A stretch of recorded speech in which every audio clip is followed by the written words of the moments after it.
So what they did is began putting radio communications personnel on ships and in airplanes inside lead-encased cubicles so that there wouldn't be any stray radio waves. In civilian life, that was called a microwave oven. So that what they had really done is they had put these guys inside little encased cubicles and they started to cook them. And they got sick. So what the military did was put a program in place, top secret of course, that would protect those radio communications personnel from the radiation and also be able to protect the soldiers from stray detonation of munitions. One of the technologies that came out of that is something called the noise field technology. And the noise field technology is a primary intervention that stops those protective processes, those protective reactions on the cell membrane from being triggered. And the way it does it is by producing a low energy radio wave that attaches to the radio signal that's carrying the information from a cell phone, and it makes that combined wave look like chaos. And if it looks like chaos, the cell membrane can't recognize it. So it masks the wave. Now that active and passive noise field technology is developed, but it's not really commercially available. But hopefully it will be soon. So that you have, in the way of primary interventions, you have the headset, hopefully one that does not attract ambient electromagnetic radiation, and you have active and passive noise field. Those are the only primary interventions that we have. Now, another primary intervention is not to use a cell phone. So I decided I'm going to give up my cell phone. So what I did was I put a message on my cell phone that said, hey, this is George, you've reached me, I'm giving up my cell phone. So call me on one of my landlines or leave me an internet message. And I thought, I'm going to be a real leader, I'm going to do this. Well, look, after about 4 weeks, everybody was so ticked off at me because they couldn't reach me, they couldn't find me, nothing, that I had to start using the phone again. So that the idea of abstinence is not really practical. Now, secondary interventions are those that minimize the effects. And the main effect that we're concerned with is disruption of intercellular communication. That's the main effect that we're concerned with. Because disruption of intercellular communication, once that damage begins inside the cell, moving toward the development of micronuclei and genetic damage, there's nothing we can do about that. It's already beginning. But if we can restore the intercellular communication, then if there are micronuclei that get put into the interstitial fluid, the message will get to the immune system to come and chew it up. That would be good. So there are a number of subtle energy products that are now available that provide added positive energy into the system that help restore intercellular communication. The reason they work is because of the way our bodies are built. Because when you have an individual cell, the fundamental reason why any physiology happens is because there are energy potential differences across cell membranes. The inside of a cell is primarily negative, the outside of a cell is primarily positive, so when you have positive and negative together, they like to attract, and that is an energy potential. So that an individual cell has a signature energy potential, an endogenous electromagnetic field around it. And when you put a group of cells together to form a tissue, that tissue has a characteristic endogenous electromagnetic field around it, and it goes all the way up to the organism.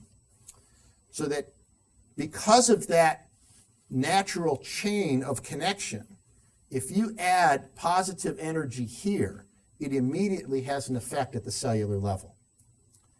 So that there are a number of these subtle energy technologies available that help restore intercellular communication.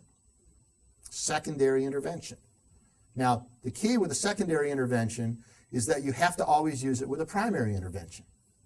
Because if you don't, it's sort of like jumper cable with your car. If your battery starts to become dead, which is what happens when intercellular communication is disrupted, you bring in this outside energy, it's a jumper cable. So the car starts up and you think you're fine. But the problem is when you turn it off again, if you haven't charged the battery, you're not going to be able to start it up again. So that's why you always have to have a primary intervention and a secondary intervention together. Now, in terms of tertiary interventions, anything that you can introduce into the system that will enhance the wellness of the person, whether it's nutritionals, exercise, anything that enhances the wellness will accelerate the repair process on the cell membranes. So those primary, secondary, and tertiary interventions, and they're available. Now, nothing is really perfect here. This is the best we have. And, a couple of weeks ago, a study came out showing that men who carried cell phones on their hips had 30% decrease in their sperm count. And also their sperm had disrupted morphology and motility was decreased. So there were less sperm, they didn't look good, they couldn't swim. Had issues.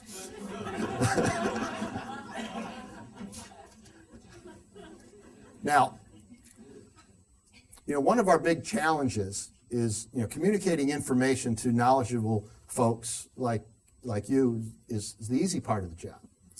Communicating this kind of information to teenagers, who are the highest risk population, is a different challenge. When I talk to my kids about this new study with the sperm count, they looked at it as birth control.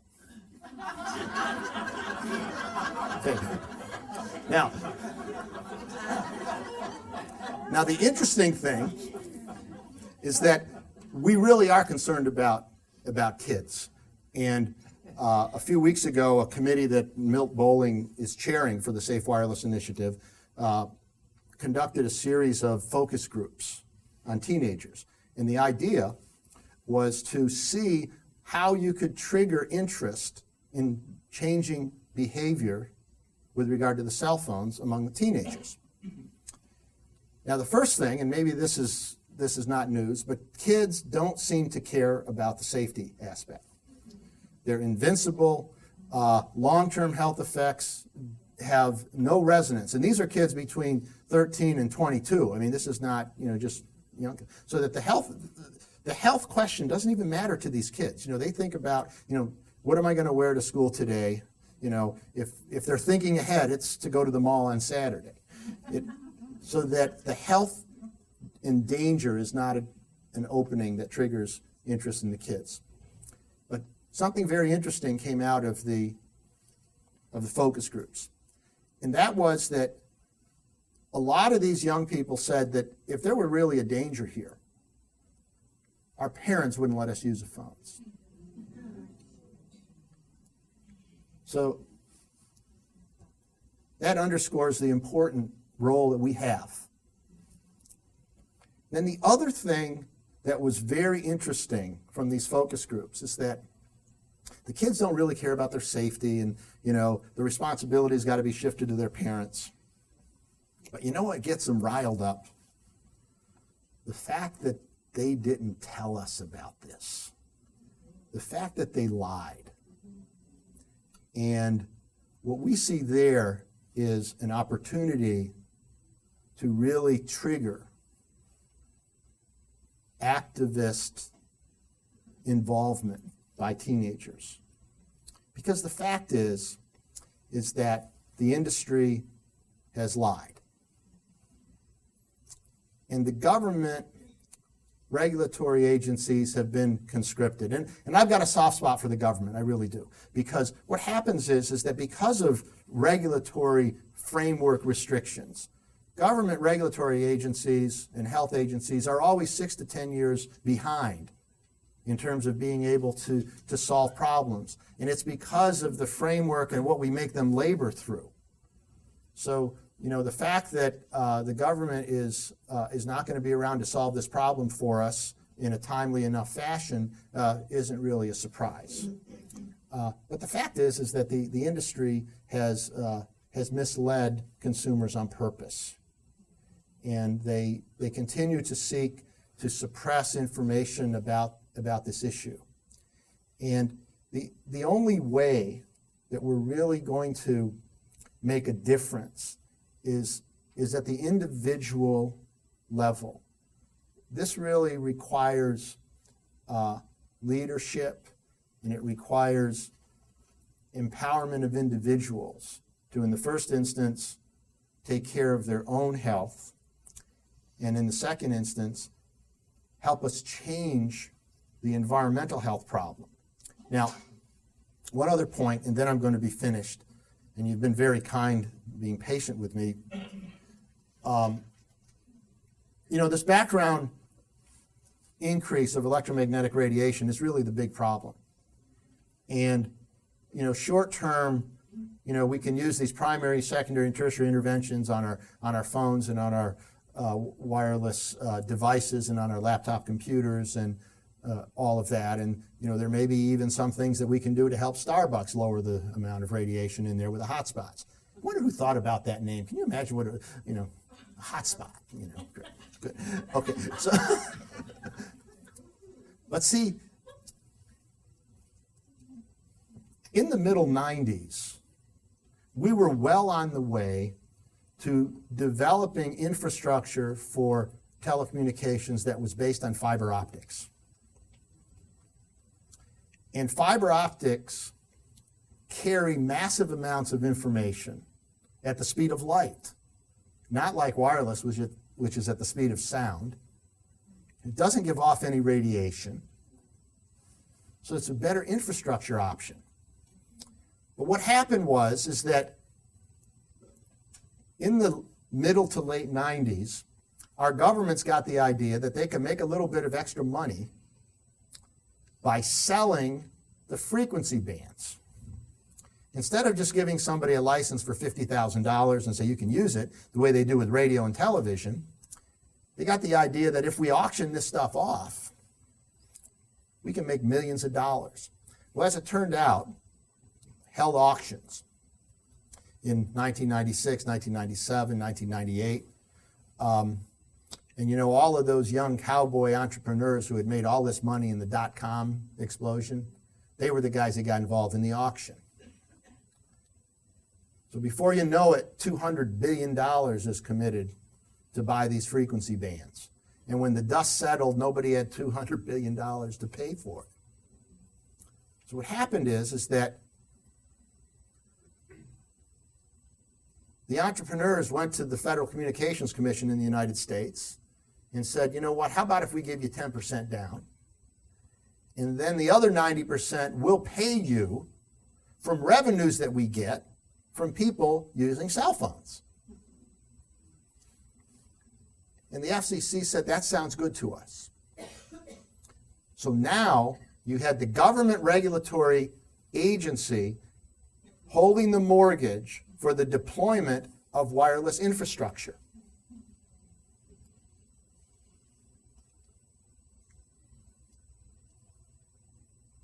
So that they had a vested